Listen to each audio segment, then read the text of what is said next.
Hello, and welcome to Who Are You? It's the Babylon 5 Watchcast by a couple of former strangers, now friends, who are still getting to know each other over one of their favorite shows from their childhood, Babylon 5. I'm Laura. And I'm Xhafer. And today we have special guest.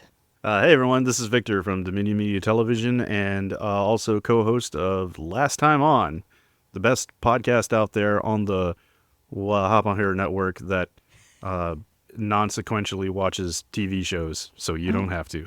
But you can't even say that anymore because there's also going to be Cool Girls. Soon, but not yet. Soon, but not yet. So for now, Yes, Last Time On. For now, yes it is. The best. But coming soon, Cool Girls Don't Look at Explosions, another podcast watching TV non-sequentially. I am so looking forward to that because I love the format of Last Time On. Brilliant idea, Xhafer, this patent-pending technique. Yeah, and, it's real. I'm It's really been looking fun. forward to hearing more of it. So. Yeah. It's a slightly different spin over on Cool Girls. And then we've also had some technical difficulties in our starting recording, so a little Same bit here. delayed, but we'll get there. Same here. We just last week we recorded our second bonus episode of Attention Bajoran Workers, the DS9 watchcast that I'm starting, in the vein of Who Are You? And we had some massive technical difficulties, but I recently read something about there was a Apple convention, not Apple convention, but one of their things Apple does where they get all their fucking rich people together and have a big circle jerk of all their investors and everything. Mm-hmm. And Right. one of the things one of the presenters mentioned was they brought up the statistics of podcasts, and something like an overwhelming majority of podcasts on iTunes, I want to say like 80% of them just end after like between 12 and 20 episodes. Yeah. So Yeah, I've seen it, I think. Yeah. So the thing is, I mean, to just keep going, man, to just keep crapping out content and just keep going. And that's what I feel like we got a really good crew over there. And honestly, I got the benefit of being adopted into an existing successful podcast network with you guys. So I feel like we got a lot of advantages Successful. going. Yeah, no, you're still here. Yeah. We're Surviving. still churning. Surviving. It Yeah, works. survival equals success in this cutthroat podcast industry that we live in. Yeah. Yeah. I'm It's looking rough, forward to but it. you know what? Get the technical difficulties out of the way early, and then it'll be smooth sailing, right? Yeah. Knock on And wood. speaking of Cool. technical difficulties, today we're reviewing Call to Arms. I will give a little spoily right now. This was much better than I remembered it being. You remembered it being another Legend of the Rangers? Is that what you remembered? I remembered it being in the same breath as Third Space and Legend of the Rangers. And I think it's definitely a class above those two. Yeah, I think that's It's fair. a low bar, but correct. It's the lowest bar. It's the lowest bar when we're talking Babylon 5. Yeah. But I do think it clears it without much trepidation. I remember being super excited about watching this when it first aired on television. I watched it on the premiere day. I remember I was on Christmas break from high school. So this aired in 99, so I would have been 16 at the time. And I was super excited because I loved Babylon 5. Watched it every single episode as a kid, or as many of it as I could catch. And as soon as this ended, with that big cliffhanger ending that we get, I remember rushing over to my phone. This was back when we had landlines, and I called up my best friend who still lived in Lockhart. I'd moved to a different city at that time, and I called him up because we both love Babylon 5, and I called him up, and typically I wouldn't be able to do this because it was super late at night and past my mother's curfew and everything, but I knew he would be awake because I knew he would be watching this, and I was like, dude, what the fuck, did you see that shit? And we were so hyped for what was going to come next. And then, we got Crusade. Then it was Crusade, yeah. I wonder how much of the perception of this movie is colored by how poorly received Crusade is. A Like, lot, truly. right? It has Yeah. to be. Because, I mean, this movie wasn't great, but it was, like, better than some of the Star Trek movies. That's for sure. I would rather watch this than Star Trek 5. Yeah. Not the one with the whales, though. The one with the whales, I No. would watch. The that one with the whales is real good. I would argue that the one with the whales is the fourth best Star Trek movie. I would go with you on that hill. Yeah. I want to know more, but I don't want to derail the conversation too much because I feel like we can derail this. we could all conversation. give our top 10 lists of Star Trek movies. Look, I've proven, I did Army of Darkness in 30 minutes. Like, I'm not worried about runtime on this podcast. If we want to talk our top Star Trek films, we can. Well, Wrath of Khan for sure for me then. If we're going here, then yeah. I mean, Absolutely, top number one. three. Wrath of Khan, Undiscovered Country, for sure. and Undiscovered Nemesis. Country is the I best liked one. Nemesis. Screw all the haters. I love What? Nemesis. Nemesis is in your top three? Yes, it is. Have you watched? Never mind. You're like, did you actually watch the movie there? I had a theory that all of the even-numbered Star Trek movies are the good Star Trek movies, and then Right. Nemesis was the 10th movie. 10. And Yeah, I was like, that's right. I don't know anymore. And then they switched because then we got Star Trek 2009 and Beyond, both of Yeah. which were good. Yeah. And that would be 11 and 13. And 12 was Into Darkness, which was also bad. Well, Yeah. you could argue that that's a different timeline entirely, Yeah. so it doesn't fall into the thing. But Yeah. whatever. I've heard the even numbered theory before, but also, I mean, dude, Search for Spock was really good, wasn't it? I mean, I Search don't for see a lot Spock of, is solid, yeah. for sure. I mean, we had Christopher Lloyd as a Klingon, man. That's They just announced him for STLV Yeah. They a couple what? days ago. Yeah, Christopher Motherfucker. Lloyd's going to Oh. be at Star Trek Las Vegas.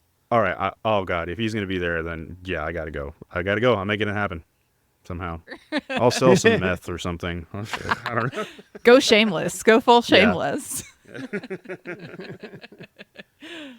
All right. Yeah. Do we want to get in this movie? Let's Yeah, dive we right should in. probably talk about the movie we and not open give our in, top 10 lists, I guess. we open Oh. in media news. Yeah. The classic, Mhm. news station opening. We get the timeline from that, so that's nice. It's the 5th Yeah. anniversary of the Interstellar Alliance. It's been 4 years since season 5. And chronologically, I listened to on your episode covering Legend of the Rangers. Apparently, Call to Arms takes place before Legend of the Rangers. But is weird. Crusade takes place after. Yeah. Because there's a time skip between this movie and Crusade. Wow, that is weird. there Well, is. it's to keep it on the year schedule, right? So Call to Arms aired the year before Crusade, so it takes place in the year before Crusade. It didn't feel like much of a time skip between this movie and Crusade, I'll just say. Yeah. It felt like a Yeah, week. Yeah, exactly. That's a Just strange watch for thing. that when you start Crusade. See if you can figure out what time it is. But then again, I Yeah. guess this is another just reason Legend of the Rangers felt so out of place, for Yeah. many reasons, which was already covered on your episode. So listeners, if you haven't listened to the episode of where they cover Legend of the Rangers, go listen to it. It's fantastic. Yeah. So- Yeah. No, Legend of the Rangers has to take place before this. Otherwise, Earth would be in quarantine and they would have said something about that. Yeah, but Yeah. Yeah. I mean, Or expecting it has to continuity be- from that movie might be a bit much. Yeah, it'd have to be several years after, I guess, because the quarantine lasted a while. I don't know. Yeah. And it probably told us in the book, but I don't remember how long the Well, quarantine also, was. I think the quarantine that they reference in the Psychor book is also not consistent with what actually happened with Crusade. Yeah, yeah. So, See, I have enough trouble keeping up with real history. Keeping up with Babylon 5 history is a little beyond me. mhm. But we find out many died in the telepath crisis. Yes. Are they referring to the entire telepath war, or is it just there was an initial Yeah, crisis? This is supposed to be post-telepath war.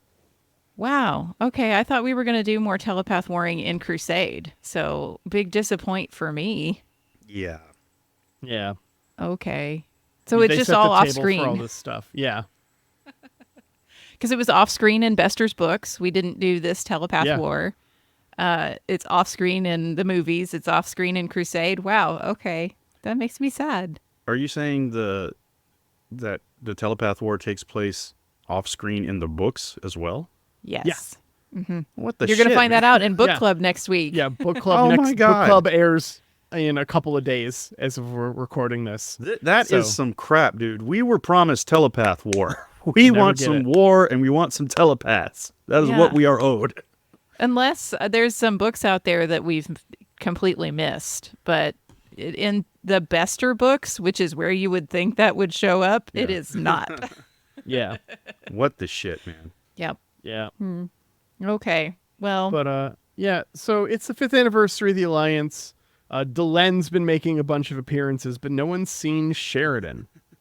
And also Delen's the VP. Did I miss that before? I think this is part of the thing that we were talking about, that like they're just the government. So he's the president, she's the vice president. And then they flip-flop places at some point. And Yeah. I thought she was head of the Rangers. I didn't think she was VP I think of the it's Interstellar both. Alliance. It's both? Oh, I great. think it's like you get to be head of the Rangers and the vice president. Yeah.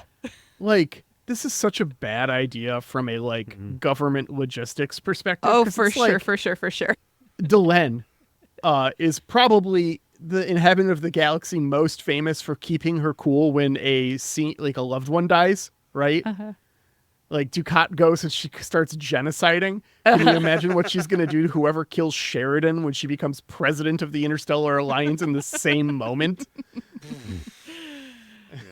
You also made a mention on Legend of the Rangers regarding where's the Grey Council at right now? Yeah. It is Apparently weird. leading the Rangers. Yeah. Yeah. Yeah, that's Very right. strange. The VP is too busy being a VP to lead the Rangers, I guess. Maybe that's what's up. Yeah. Yeah. Okay. Yeah, so we've got Garibaldi on a White Star for some reason, rendezvousing with Sheridan, and presidency has not been kind to him. He has such a bad haircut. I cannot reiterate enough. I like his Like- haircut in this one. Oh, okay. I just think it looks good, comparatively speaking to other movies and TV shows where they have to age someone up via makeup. Oh, yeah, I the think they did makeup's a not decent- bad. Yeah, they did a decent job here. You know, I think it's on par with Picard in All Good Things, personally, but that's my opinion. So Oh, yeah. It's not the I like makeup the I have Caesar beef haircut. with. It's the haircut I've got beef with. You could put this man in a brown frock and he would look like elderly Friar Tuck. Yeah. Well, great. Now I can't unsee it. He could be one of the space monks that shows up on Babylon 5. Like, maybe that's where he got the inspo. Okay. All right. There we go. I've cannoned Okay. it. But yeah, Garibaldi picks Sheridan up and they're trying to remain hidden. And they're like, oh, nothing could possibly follow us, as we see them get followed by the machinations of Technomage Galen. Yep. You know, the little technomage probe droid follows them into hyperspace, which is supposed to be impossible, but he does Yeah. it anyway because he's a technomage. Yeah. I mean, Yeah. he's got a little bit of like magic creds behind him, so we can go, shrug and say, okay, seems fine. Yeah.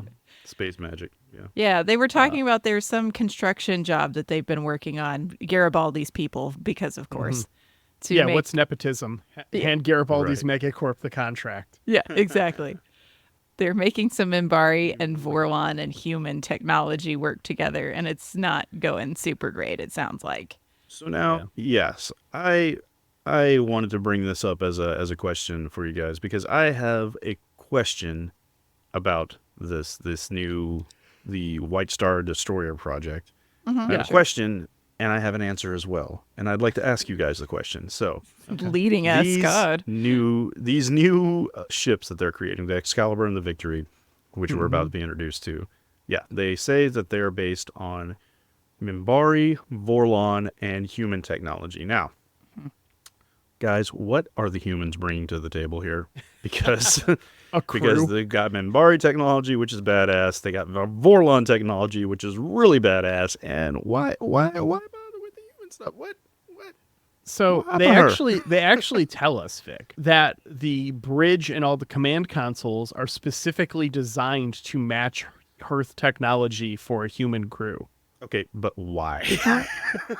Oh, I Is didn't what I'm say it was asking. anything worthwhile. We just know what they're bringing to the table. It's the operating system. Okay. It's got Windows 25 or whatever they're on. Yeah. I was just going to say that they're bringing design to the table because we know from Legend of the Rangers that humans have their famously terrible boxy design that everyone hates. So, yeah, I don't love the Okay. design here either.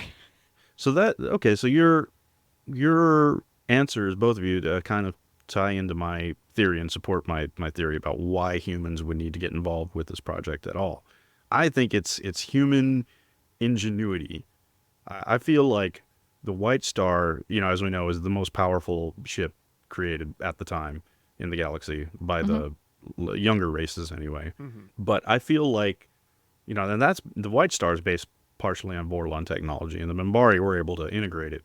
I feel like humans have a unique way of thinking in the Babylon 5 universe compared to the other races. Like, I'd say like the human engineers and Minbari engineers got together and they were like, okay, so how do we make a White Star but bigger?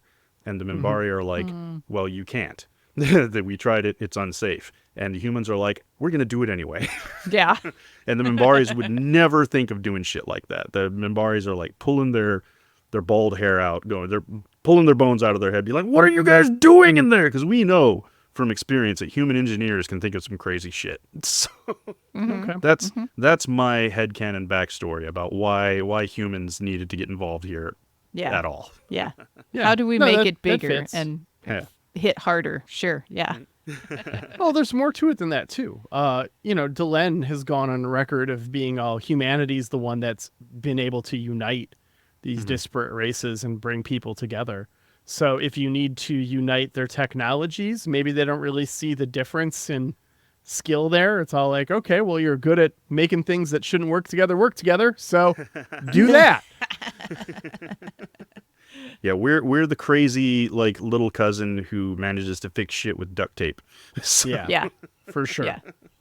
Yeah. And these ships do seem a little duct tapey when we get there, but let's keep going. Yeah. So they jump to normal space and they see this new prototype destroyer. Did you catch the new hyperspace CGI? Yep. Yeah. Yep, moving forward, this is the new effect, the updated hyperspace vortex effect that we're going to see. I like it. I love it. It is Yeah. such an improvement. Not just because it's like, it's not as like just the cone of hyperspace, but if you look real closely right before a rift opens, you can see space kind of ripple and tear itself apart. Yes, And I like it. it's not, they don't like beat you over the head with it, but it's definitely there. And I really dug that effect. Yeah, that's one of the high points of Call to Arms here is that it introduces some new special effects.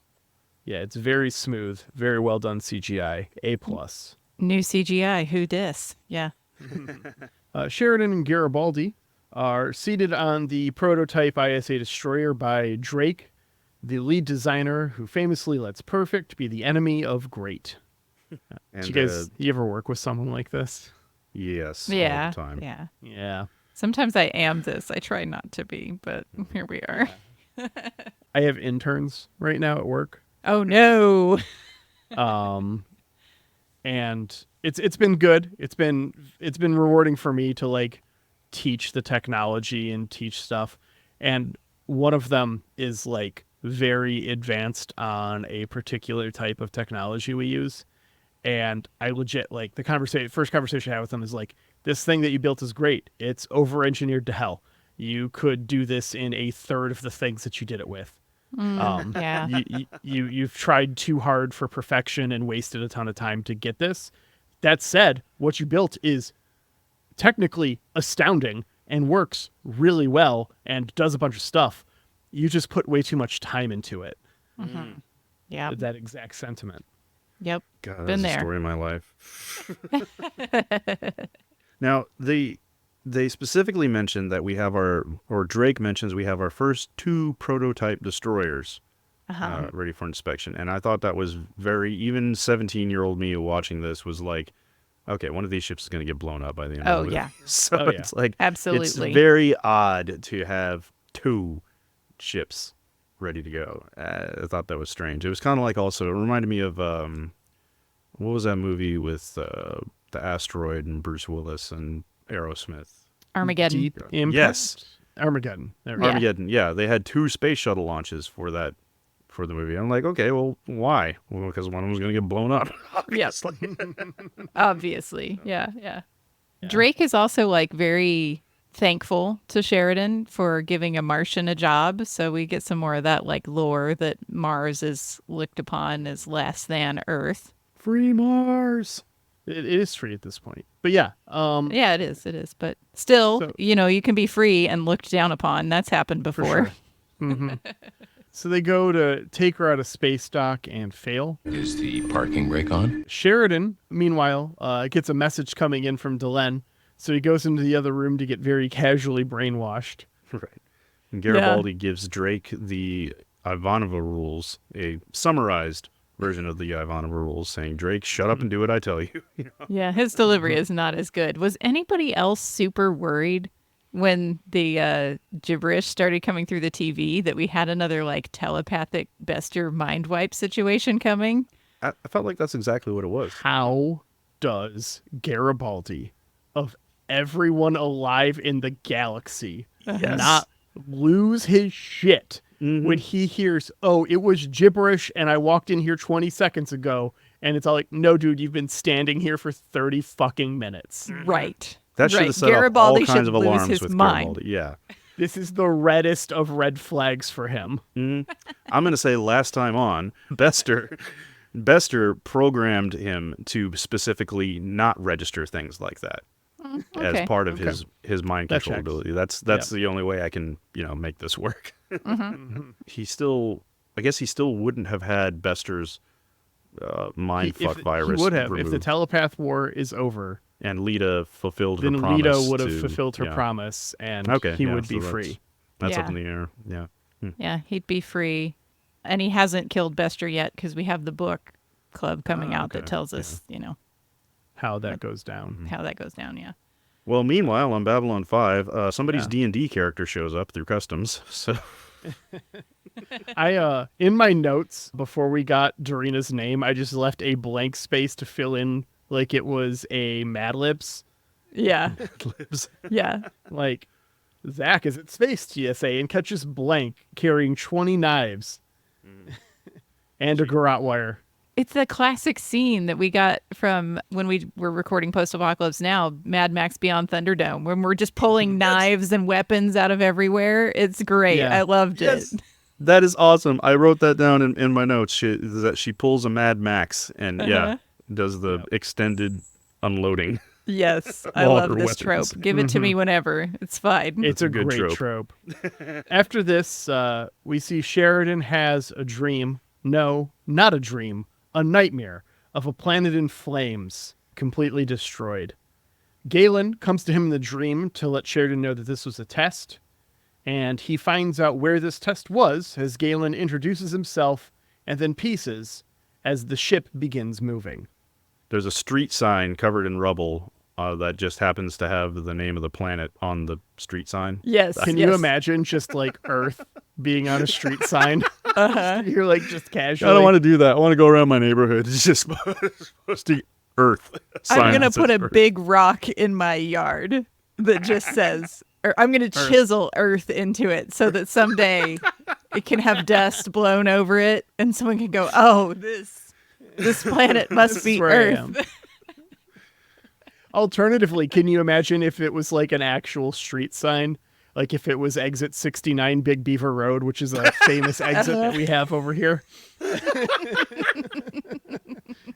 That's a thing in Detroit? Oh, Google it. Google Oh, exit I will. 69 Big Beaver Road. That's Nice. beautiful. Make sure road is in there. Otherwise, you're probably going to get something else. Yeah. Nice. Yes. Nice. Um, So anyways, Drake is in a spacesuit on the bridge. Clearly, the threats of Garibaldi were taken seriously, rather, to make him get out and push. that was a very Garibaldi moment. Yeah. I was not kidding. We cut over to down below on the station. Dorina is looking around and gets got, only to have the same vision as Sheridan. Dorina gets kicked in the head and falls into a pile of mattresses. Yeah. Oh, yeah, yeah. Yeah, because she's like climbing up a placed. shaft. Yeah. Mm-hmm. She sees Sheridan, but he turns into a Drock in her dream. And then turns Galen. into Galen. Yeah, yeah. He tells her to choose carefully. You must choose. But choose wisely. She wakes up surrounded by the Thieves Guild on Babylon 5. But, haha! That was her plan. This scene was dumb and pointless. I don't know why this was included. Like this enigmatic leader of the Thieves Guild with the Stevie Wonder sunglasses. Yeah. And it's just why he had such a grand entrance, and it was pointless. This contributes nothing to the plot, and he's never seen again. I don't think he ever shows up in Crusade. I mean, I guess you guys will find out on your watch through. Yeah. But yeah, it's like why did they bother with this? They have to establish that Dorina is both smart and also a thief, so that way she can have her trustability questioned by Sheridan later. So he has to make a decision. Ooh. That's the only reason for this scene. I didn't. That and to buy introduce it, us to though, yeah. Babylon 5's worst polycule. Ah. Yeah, this also pisses me off because this is one of my complaints about D&D, and like any D&D game where there's a Thieves Guild. A Thieves Guild, it's lazy DMing, because a Thieves Guild would not call themselves the Thieves Guild. No Very thief, true. no thief goes around saying, "Hi, I'm a thief."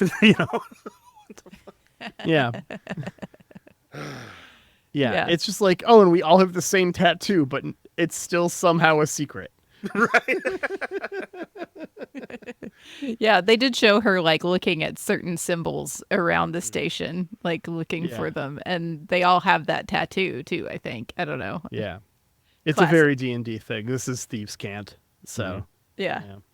So somehow she gets in their good graces, I guess, even though they definitely tell us that they don't recognize her species, her race. Yeah. So Because she kicks the ass of one of the goons right in front of him, and I meant to look this up before recording, but the goon that she beats up, that actor looks very familiar. I know I've seen him in other things, and I think he's just like one of those guys who always plays a goon, one of the henchmen. His resume is like henchman for hire for movies. So, yeah. Yeah. I'll have to look it up later, but I real swear I've seen him. typecast. I've seen him play the same role in another movie somewhere. So we cut over to the weapons demo on the destroyer. Yeah. They blow up an asteroid, which was kind of disappointing. And It was then, barely more power than the White Star. What the hell? yeah, we could it's just supposed use to be 2 White Stars. Exactly. Why didn't they just build more White Stars, honestly? Right. So Garibaldi wants more power, but Drake is reluctant because if we shoot it at the highest power, we're going to have this massive power drain where we can't move or do anything for, is it 2 minutes? Maybe it's 1. But still, whatever it is, it's way too long in a space battle, right? Yeah. Like, Yeah. this is not good. I just so badly want to see someone going down to the breaker room to flip the breaker back on every time they fire their weapons. Like, this seems like a massive design flaw. Like, Right. I think the biggest design flaw is not having a battery backup timer that counts the minute down until they get power back in big red numbers right on the bridge so that all the characters could be staring at it. and like Yeah. freaking out. Yeah, just like, Well, maybe they do that in Crusade. Oh, we'll find out.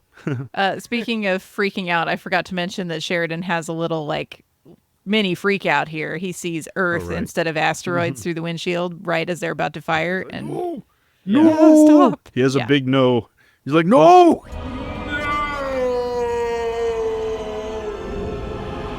Speaking of which, the Excalibur does go full Death Star here. Yeah. With the little lasers forming the big laser. yeah. It's the coolest thing. It makes It is. absolutely no sense. Right. Right. Yeah. But it is similar to the way the Vorlon weapons worked on their Yes. ships. So that's kind of cool. I like that. Yeah. So there's a piece that we kept for sure, because we sure didn't keep the hull, you know. This thing doesn't have the moving It has a very pictures. human look to it, to its design. Yeah. But still, I love it. This is the Excalibur is one of my favorite ships in sci-fi ever. It just looks fucking cool. And one thing they do is a big misstep in this movie here is they don't really have any shots that really truly capture the scale of this ship. Because that's true. the Excalibur is supposed to be 1/3 the length of Babylon 5. It's fucking huge. So Oh, holy shit. yeah. That's there's- too big to make a ship. Yeah. Well, no, the Drock ships are around the same size. Well, so the big carrier Drock ships. I gotta, I'll drop that in the Discord too after the show. I've Size got comparisons. Yeah, because I love stuff like that. It's I think they do mention in the intro to Crusade that it's like a mile long or a mile and a half or something. yeah, that's something you do see in Crusade is along the main body of the Excalibur. There's a big subway that takes you from one part of the ship to the other, like a maglev. So Yeah. you'll see that a few times. But anyway, Sheridan has another vision. This time he's in Alien Stonehenge. Yeah, he's at the gathering of the techno mages, which is the worst concert I've ever attended.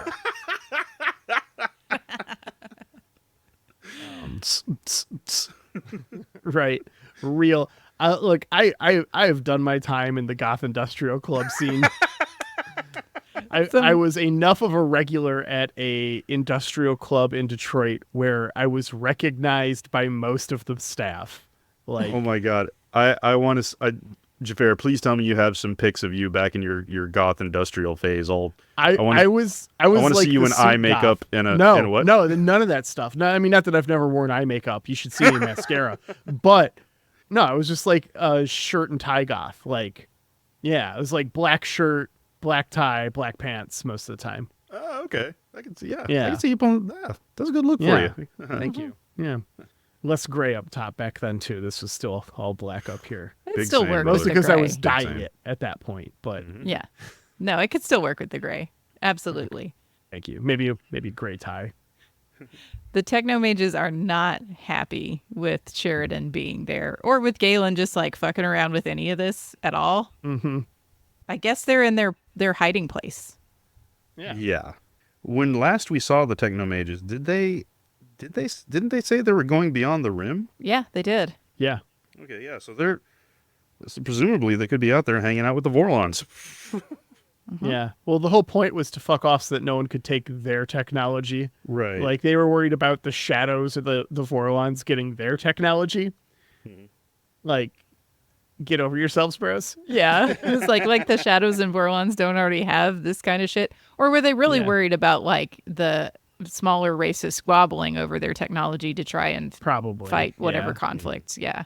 Yeah, I imagine like the Drock would see these dudes and be all like, so we're just going to capture them all Yeah. and they can make this shit work better. Right. Galen sets Sheridan out upon his quest to find out more about the Drock as they prepare to strike Earth. But he must keep it secret Yes. because the Drock have spies everywhere. Yeah, we'll get back to that. Also, he shows him some bad CGI stone faces of the other, Right. which I'm sorry, but these faces that Galen shows him, they don't look anything like. Unrecognizable. Yeah. Yeah. Completely. Yeah. The whole Drock have spies everywhere seems very same song, second verse, doesn't it? Right? Like the Shadows had also spies doesn't- everywhere. So did the Drock. Ah. Well, I guess the Drock were the spies, maybe, and because I'm guessing they have a bunch of those little keeper things on Yeah. attached to the That's true. shoulders of people everywhere, and we wouldn't know because they're invisible. Yeah. yeah. That's part of how the Shadows had spies everywhere. Sure. Yeah. Anyway, Sheridan wakes up from this vision in the captain's chair. Man, Oh boy. wouldn't you feel really bad about having a leader just falling asleep on the job all the time? Wouldn't that bother you? Oh, stop. So Sheridan is drawing. He's sitting in the captain's chair, sketching pictures of the faces that he saw. After he's been sleeping. Yeah. Uh-huh. Yeah.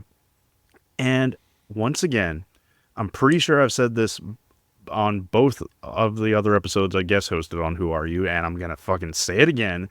Where do you get paper in space? He's sitting there drawing fucking paper. He has a whole sketch pad with like a crayon, charcoal pencil. Yeah. Where, And you know where's that's all this leaving paper like coming from? charcoal dust everywhere. Yeah. And you're in a super sealed environment. Like, Yeah. you can't use that stuff in space, guys. Maybe it's all reclaimed USA. No, not USA Today. What is it? Earth Today? Yeah, Newspapers? the recycled newspapers. Yeah. Maybe Maybe it's that's all how they do it, yeah. reclaimed and we make new paper. Yeah. I mean, come on, man. They couldn't have given him a little fake iPad to draw this on. Paper in space makes no sense. Okay. Paper. Have you ever seen paper? Look at it. We cut over to Captain Anderson here, played by the Tony legendary fucking Todd! Tony fucking Todd. He was It's a candy really- man. He was Kurn. It's Candy Kurn. It's such a letdown that, as we start assembling the crew, that's got to do this thing. And it becomes clear, some of them are going on to Crusade. We don't get Tony Todd in Crusade. That's fuck part off. of my notes later. Like in a perfect world where Victor in an alternate universe was the executive producer of Babylon 5, I would have made Tony Todd the fucking captain of Crusade. That would have been cool. so cool. Yeah. He abruptly sets course for Babylon 5. The White Star arrives and Lockley greets them. And we get some notes from Sheridan on tracking down the others. Darina sees security looking for her and runs for it, but is caught. And then we get a little bit of Darina's background here. We learn she is from Xander Prime, a world of shadows destroyed during the end of the war. Anderson arrives and FaceTimes Sheridan. Darina comes in and attacks Sheridan instantly. That was a very nice overacting where Darina just charges Sheridan and tackles him like, You got to pick the right target, Darina. This is the wrong target. Duh. And as Lockley and Sheridan are discussing this, they get a picture of her, they talk about her, and Sheridan has such a weird line where they mention the security picks her up and she has the belongings and wallets and credits or whatever of like 20 different people. Sheridan has a very weird line where he says, "Oh, she's a good thief." Like that just seems so out of character for him. But I mean, I understand it's meant to establish that Darina is a good thief, but I really feel like Zach should have been here in this scene giving said the that security line? debriefing. Yeah, he's the one who should have said she's obviously a professional or something that matter. But the dialogue here is absolutely terrible. The other piece of dialogue that I caught here that I did not like was Sheridan playing absolutely dumb about why she would be pissed at him for the destruction of her world. Right?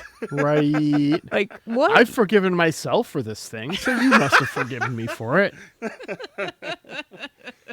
A+, that's how that works. Oh, Man God. would literally rather become president of the Interstellar Alliance than go to therapy. Yep.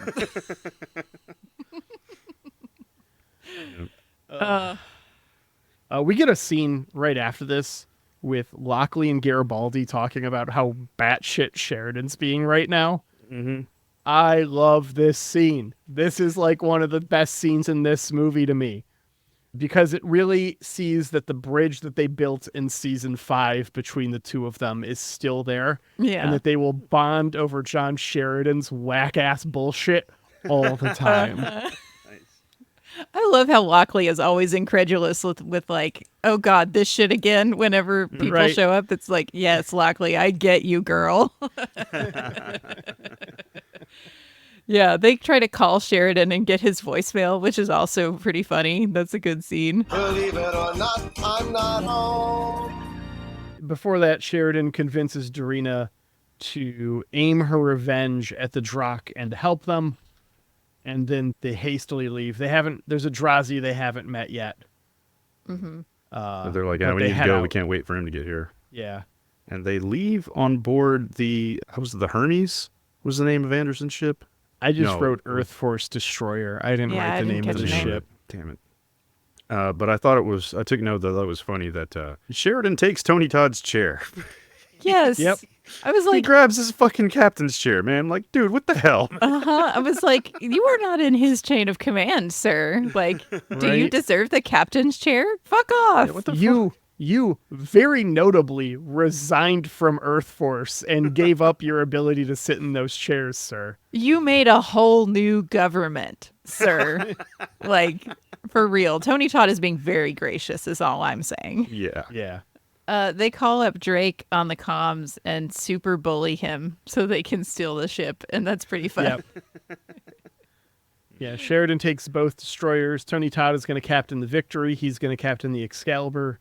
And they head to Deltron 7, leaving the Earth Force destroyer behind. Yeah. I Did hope they lock the left doors some at least? crew.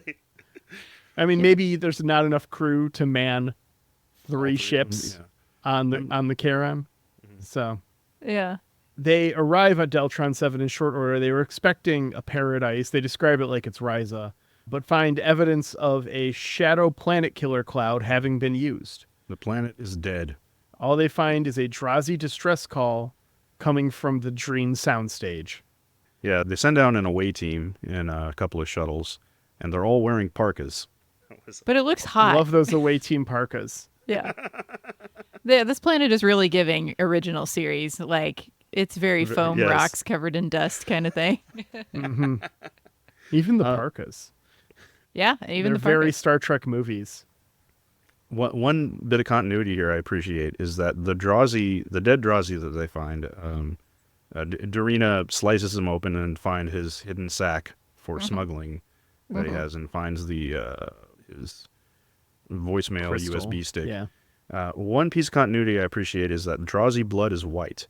I remember you guys mentioning this on a previous episode of Who Are You, where there was a fight with some Drazi and there was Drazi blood, and you were like, is Drazi blood supposed to be just, milk white like that? And so, yeah, I remember that specifically. I don't remember which episode it was, but yeah, I appreciate this consistency. I also like the reference that not everyone keeps their genitals in the same place. Because That's his a are like great in his alien trope. armpit, right? Yeah. Brings up all kinds of questions that I'm sure there's fan You fiction just do about like somewhere. one of these. It works. Listener Xhafer is like at his no, arm up. don't say. Don't say. Let them use their imaginations. Okay, just Makes me wonder imagine what about, Xhafer's doing with his armpit. So when you see a Drazi putting on deodorant and taking a little bit of extra time, You got plans. You got plans for later. Right. Tony Todd confirms the planet killer was used only a week ago Oh, no. as well, which is an important bit. Garibaldi talks to Drake and confirms that Sheridan took the destroyers, while Captain Anderson calls home to check on his wife and kids. this is Yeah. another classic Babylon 5 trope, which I really like. Yeah, Sheridan's done this a few times, or at least once, I want to say. Yeah. Yeah, call home before big you might battle, yeah. die. Yeah. Yeah. Something bad's going to happen when we call home. Yeah. The Drazi message is decoded. It has footage of the attack and the location where the Drakh are hiding the planet killer. Oh, sorry, I wrote down in that last scene, we find out that Captain Anderson's first name is Leonard. I'm sorry, dude, I can't. You can't be badass captain and your name is Leonard, man. Come on.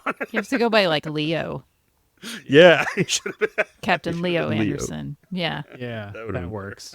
The Drakh arrive in the system, and Dorina goes to attempt subterfuge, but the Drakh attack before they can communicate. 2 of the Drakh ships fly into a null field. Yeah, the The null field never gets explained. Yeah. The Excalibur fires main guns into the cloud, and then they pass through on the other side, and it's the Drakh fleet. They jump away and set course for Earth. I think Captain Anderson's number 1 asks, are those the Drakh? And we get another amazing piece of dialogue. Writers, God, how did they not get a fucking award for this thing? Where Captain Anderson said, those are either the Drakh or the weirdest pizza delivery trucks I've ever seen. Who the fuck wrote that line? Well, I want to know what pizza delivery trucks look like in 2269. That's or the question. 2274, I think. Whatever. whatever year it fucking is. Yeah. Sheridan FaceTimes Lockley to catch her up, and she calls the president of EarthGov. Reluctantly, she's like, Yeah. what the fuck now? Like, why are you making me do this? No one's going to believe me. Another piece of callback continuity that I appreciated is that she says she has to call President Luchenko, who Yeah. we saw on, I believe, the last episode I guest hosted on Who Are You, where Sheridan went back to Earth to trial. It was the only time we actually saw President Luchenko on screen. So I'm glad that she got Still in office. she kept her office. Hanging around. If we got 4-year terms, she got re-upped. Good for her. Sheridan FaceTimes Garibaldi, and Drake reveals that he was the leak. Dun, dun, dun. Garibaldi captures Drake and confirms Sheridan's story, and when the Excalibur and Victory jump to Earth, they find the fleet assembled. Now this scene where Garibaldi and Drake, I have to say, this is probably, in my opinion, the best thing about this movie is we get this is the last appearance of Jerry Doyle as Garibaldi that we ever see. And this scene right here is the most Garibaldi scene ever, where Drake has got him at gunpoint and Garibaldi just shit talks his way and subdues him. This is peak Garibaldi, I have to say. And to me, that's the best part of the movie. When they get to Earth and the fleet is assembled, they're led by a sassy Russian general Yes. who has to start eating his words mere moments after they leave his mouth. I loved his attitude, though. He was so unimpressed answering the phone. He's like, what the fuck do you want? I'm having a shit day and it's your fault. He does change his tune, and he's going to follow Sheridan, Very but I quickly. loved the take on bringing it in. Waking me up. Yeah, doing this. He thinks it's a training exercise or some shit, and then the Drock show up with their planet killer, and I really appreciated this. But did you guys notice that the Shadow Planet Killer, it just kind of fades in the same manner that the Shadow vessels did, but the Drock ships arrived with the blue vortex hyperspace jump points. So that's really cool. Again, it's little bits of continuity that I really love about this movie. You know, it's showing that the Shadow technology is way ahead of the Drock technology. They got a hold of something that's way more advanced than they have. Yeah, they're just playing with toys. Yeah, it really shows that Joe Straczynski was paying attention when he did this one, compared to Legend of the Rangers, where he was definitely Sleepy Joe at the wheel. Checked out, yeah. The battle for Earth is interesting, too, in that, we bring in all the Alliance ships. Like, all the Alliance worlds are doing what they're supposed to do. Yeah, we see Minbari ships there, Brakiri, White Stars, every kind of Earth Force vessel, and we even get a Vree flying saucer in the background there as well. Oh, that's fun, yeah. Yeah. So They have to be closer to Earth, right? Like, Right, I always to think show of up the this League quickly. of Non-Aligned Worlds as, like, being on the other side of the Super galaxy far. from Earth, because we know that the Centauri are close and that the Minbari are close. But the Vree have to be somewhere right around there because they've been abducting humans for hundreds of years, Yeah, exactly. canonically. I'm going to say last time on, this was a Vree ship that was fucking around trying to abduct some cows or something and was like, oh, and it got caught like when this massive distress call came out and they're like, what? We weren't doing nothing. Oh, no. Put the cow back. Yep. So then the fleet battle begins. I Big noticed ol' on space board the Excalibur and the Victory, something that I'd never seen before. On the bridge of those ships, we get the extras. The Earth Force guys are just kind of poking their heads up over the bridge to look at the screen and be like, whoa, what's going on? So we've never seen that before, but they're all like poking around and going, whoa, what's happening? And I like that because that's kind of realistic. And it kind of also speaks to the fact that these ships are way more advanced. They mentioned that they have a lot more automation. So, I'm guessing these guys don't necessarily have to be at their stations 100% of the time. They can just get up and poke their heads around to see what's going on. So in this space battle, Sharon starts kind of throwing some lob shots into the planet killer to determine its structure, if it's actually a cloud, if there's a superstructure. And he starts scanning every available frequency to learn anything he can about this thing. And they find this control point Then they find this weird thing kind of near the control point, what they think is. It's hard to tell. And Dorina determines the weak point because of the subterfuge, her thieves' mind, right? She thinks like a thief. Some more terrible dialogue. Sheridan decides to go for it. And it's at this point, Captain Anderson gets Sheridan to clear a path so that he can go full Klingon. It is a good day to die. Another thing about this battle scene is they use a technique that I think we see it a few times in Crusade as well, where they have some muted scenes of Sheridan and Captain Anderson giving the order to fire, and it just cuts back and forth between exterior shots of the ship and back to the captain's chair where they're ordering fire, but it's muted. I don't like this technique. It's used a few times. I think it's dumb. I think to me it's very obviously that they were working within the confines of their CGI budget, because we should have got a really epic space battle here, but we only got bits and pieces. So Yeah.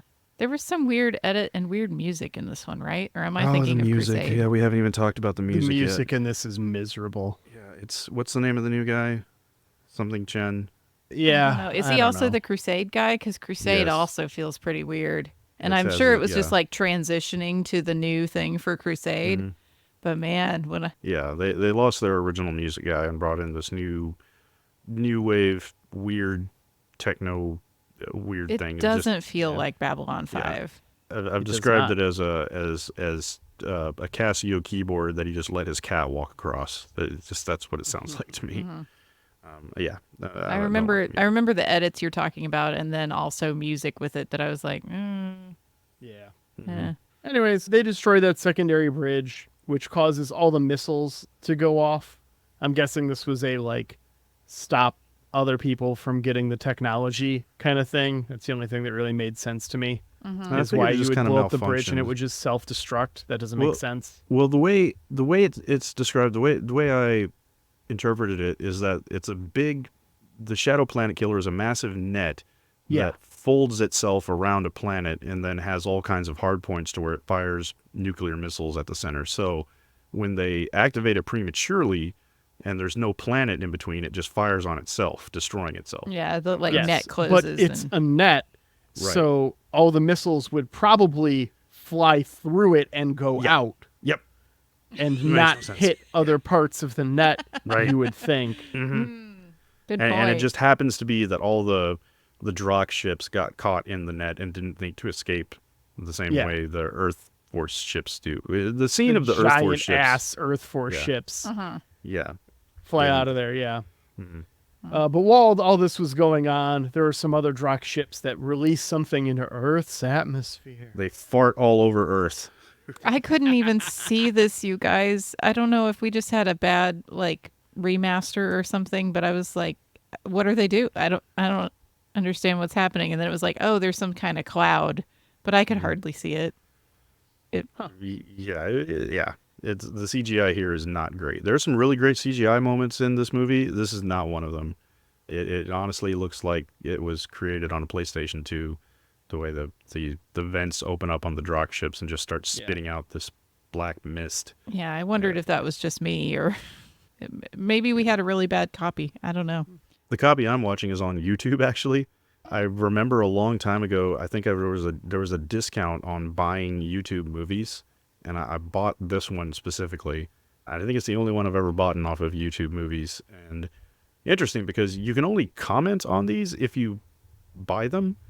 And I bought this like maybe 4 or 5 years ago. I don't know. But if you go to Call to Arms on YouTube, you'll see that I'm the only one who ever commented on it. In the comment section. And I think I just said first post ? Yeah. There are no. This is very strange. There are 0 fucking comments. Victor I may be the only person who bought ever it. bought it. Neat.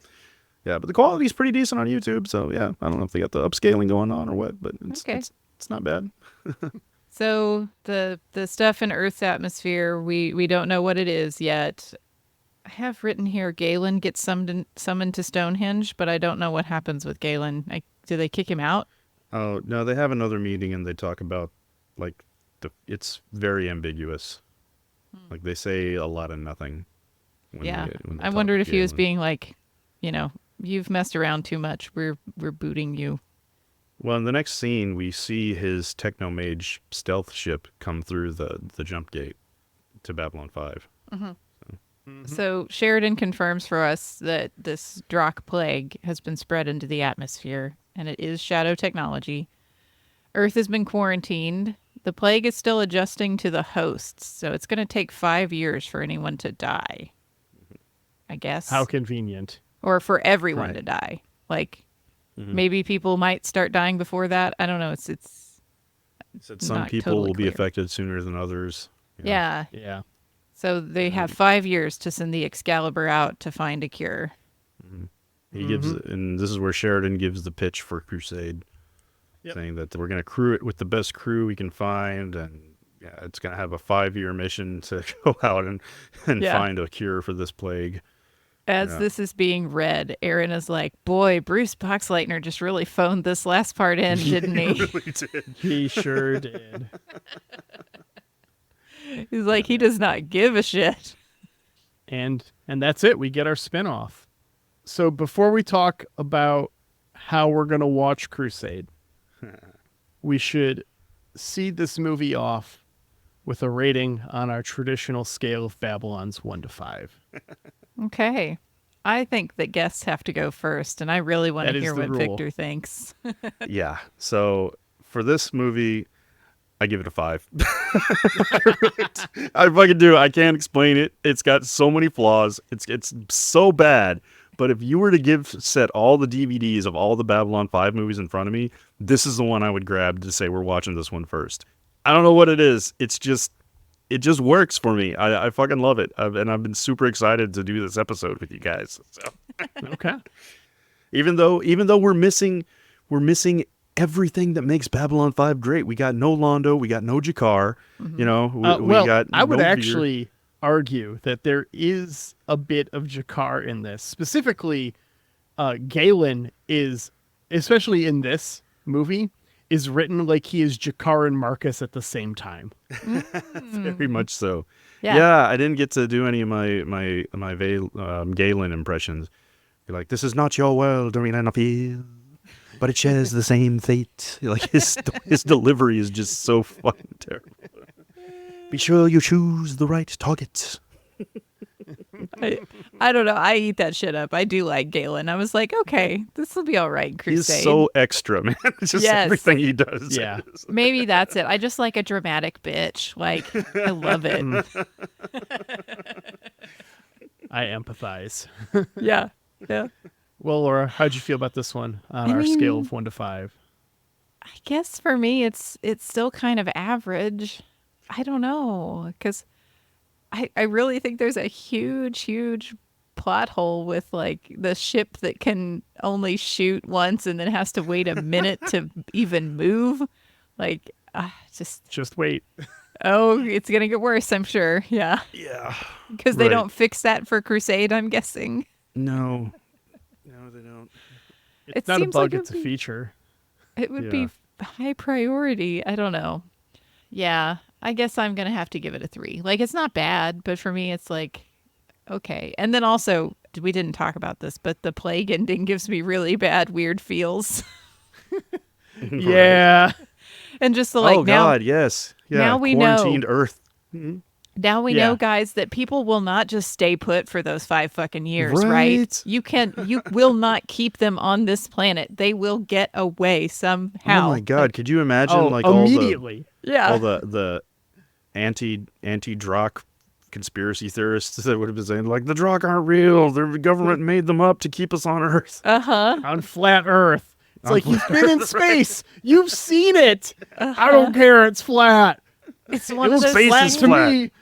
Space is flat. You know why space is flat? Because every time another ship runs into another ship, they're always the same orientation. So yeah, fucking space is flat.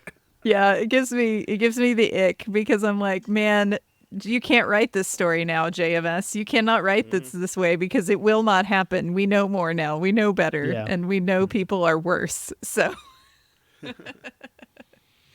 yeah, I have to go with 3. What about you, Jafar? I'll say 3.5. Okay, a little better Yeah, than it's fun. average. Yeah. I had fun. I enjoyed watching this movie. Mm-hmm. It is flawed, deeply flawed, but I enjoyed it. I had a good time. It was not And the if- slog that Legend of the Rangers was. Yeah. I mean, it's well established that sci-fi TV show is supposed to be preachy and make you think about things, and sci-fi movie is supposed to be fucking Star Wars. So, Yep. in that, big success. Yep. What was not a big success, though, was Crusade. So, listener, very quickly, I think 5 episodes got aired before it got pulled. Wow. There are 13 episodes on the DVD release that were completed. We are going to be watching the 13. Yep. It is available to stream on, I think, Tubi or something. It exists out there. You can find it. Yeah, you can buy it on iTunes. We can got buy it on iTunes. Yeah, I purchased it on Amazon Video, and I would like to know, listeners, if any of you out there also purchased it on Amazon Video, I really need to write their technical support or something, because there's something really weird. It's also the same with all the Babylon 5 movies that I bought off of Amazon. The audio is desynced. And Oh, the longer no. the episode goes on, Weird. the worse it is. So by the time you get to the end of the episode, it's like watching an old Godzilla movie where the mouth movements don't match up with the fucking Have you dialogue tried at just all. stopping in the middle of the episode and Tried starting everything. it again? I've tried Okay. watching it on my phone, on my iPad, or my tablet, on the TV. It's the same fucking thing. I don't know what it is. I want to know if anyone else has this problem. So, yeah, join our Discord and let us know. That is weird and horrid, and I could never do it. Ugh. Yeah, it's very distracting. Yeah, for real. Speaking of which, if I may take a moment, I will also throw this in the Discord. But I have a pitch for Call to Arms about what I would do to fix this movie. Yeah, because let's I hear it. feel Hear it. like the DNA is there to be great, and it just got a lot of missteps. First of all, we didn't even mention that there's no Delenn in this movie either. She's mentioned, but we never see her, so it's very obvious that they couldn't get Mira Furlan to reprise her role. So the first thing I would address is Darina.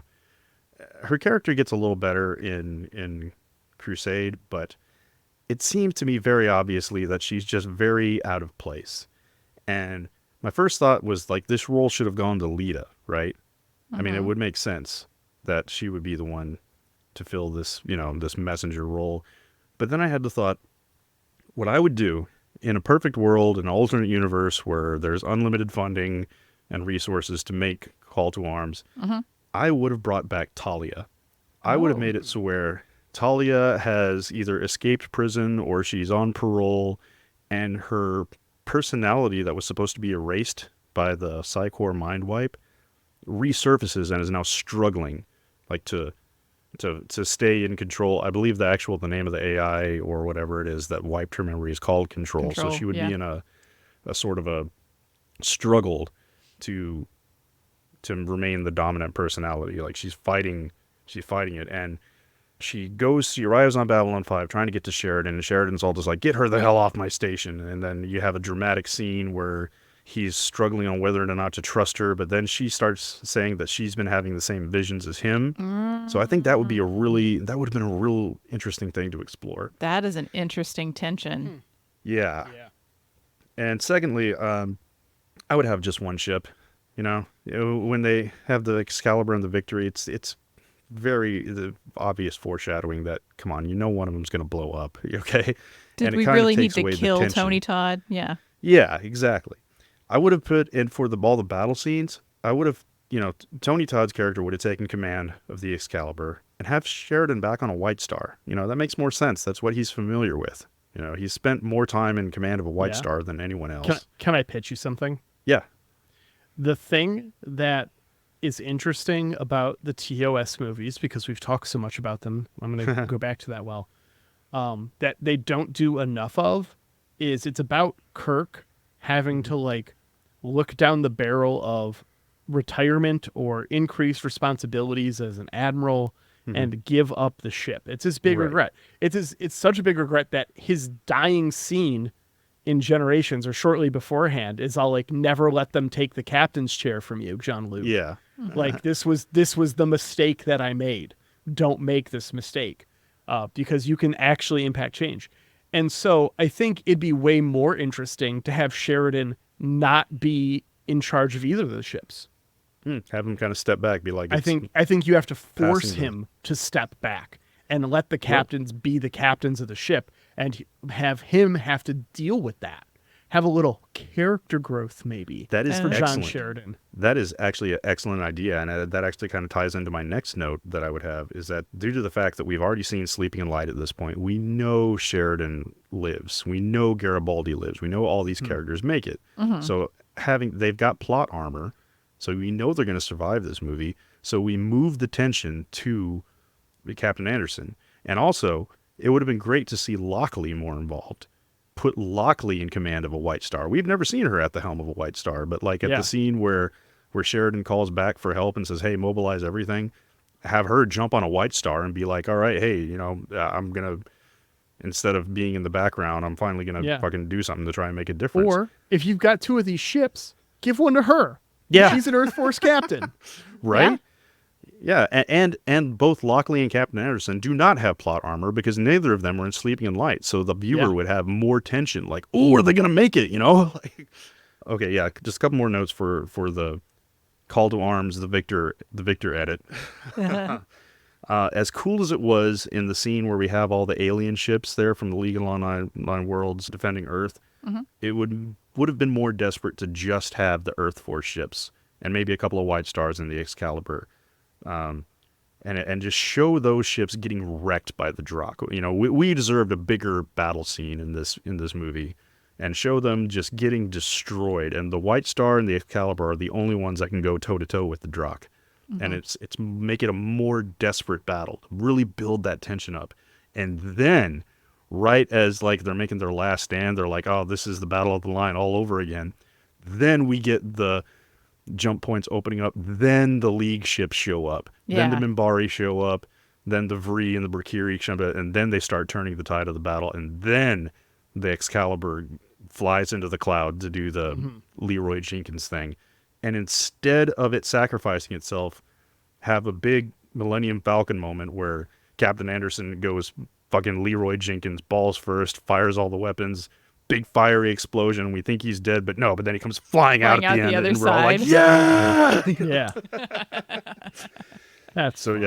That's what I would have done, and that's the Victor edit. And then of course we do the Drakh Plague thing.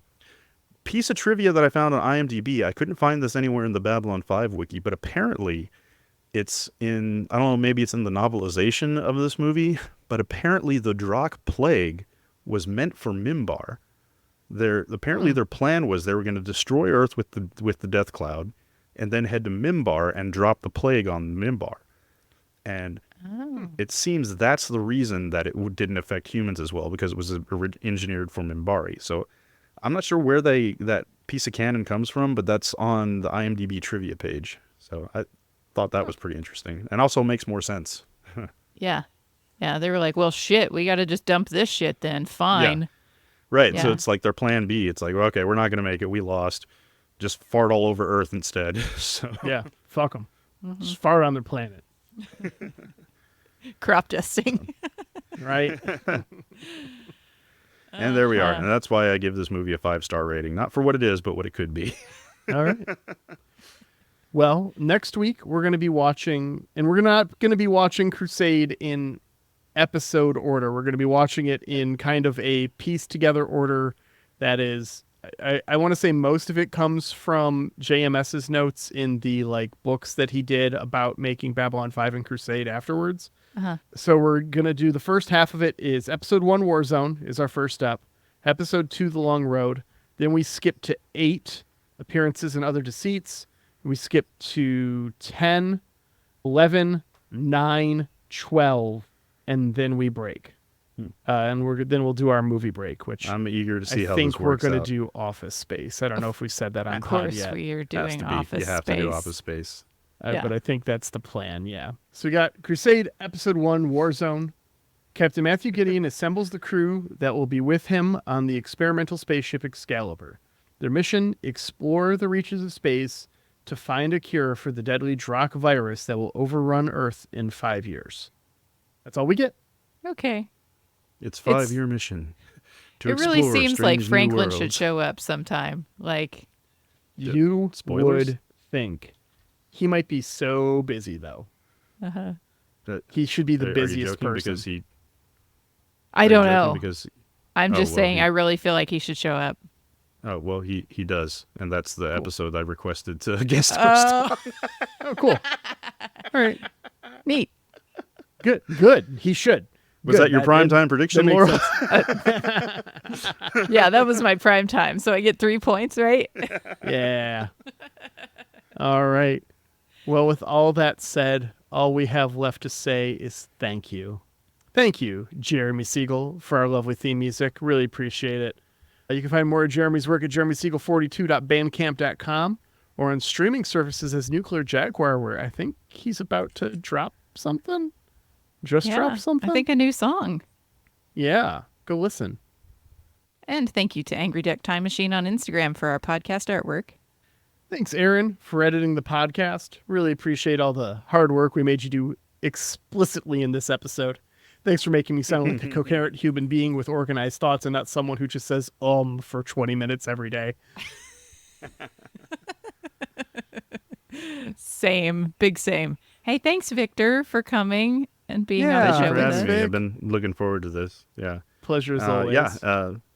Thanks. You can find me on the Last Time On podcast. I'm a co-host along with Xhafer there. I'm co-host with Xhafer there, yeah. And Ben. on Dominion Media Television, Facebook.com/Dominion Media TV. And if I could say a quick thank you, I just want to say to the fans of DMTV, you guys are the absolute best. I just recently posted earlier this morning a special little 6-part tribute comic that my fans made for my cat who recently passed after a 4-month-long battle with cancer. They put together, completely by surprise, I had no idea they were doing this, but they made a little 4-part comic featuring Counselor Donut. It's called The Trouble with Tacos, and it's posted in its own folder over on Dominion Media TV. So check it out. It's really adorable, and it's really heartwarming. So thank you. I want to give a special shout out and a special thank you to Mel Cassidy, Cassandra Diane, Patrick Mercier, and Hector Rodriguez for putting this little tribute together. Thank you so much. Yeah, it was very sweet. And thank you, listeners, for being here with us today on our final Babylon 5 journey. I guess it's Crusade from here on out. Crusade stuffs. We got Lost Tales. Oh, right. That's the final Yeah. Babylon 5. Yeah. I like to forget about that one. That's fair. That bad. They're okay. They're not. I mean, they're not as great as Babylon 5, but they're Yeah. something. They'll be totally new to me because I have completely forgotten it. No, they're pretty good. They're pretty good. All right. We'll see you next week, Internet. Internet. Bye.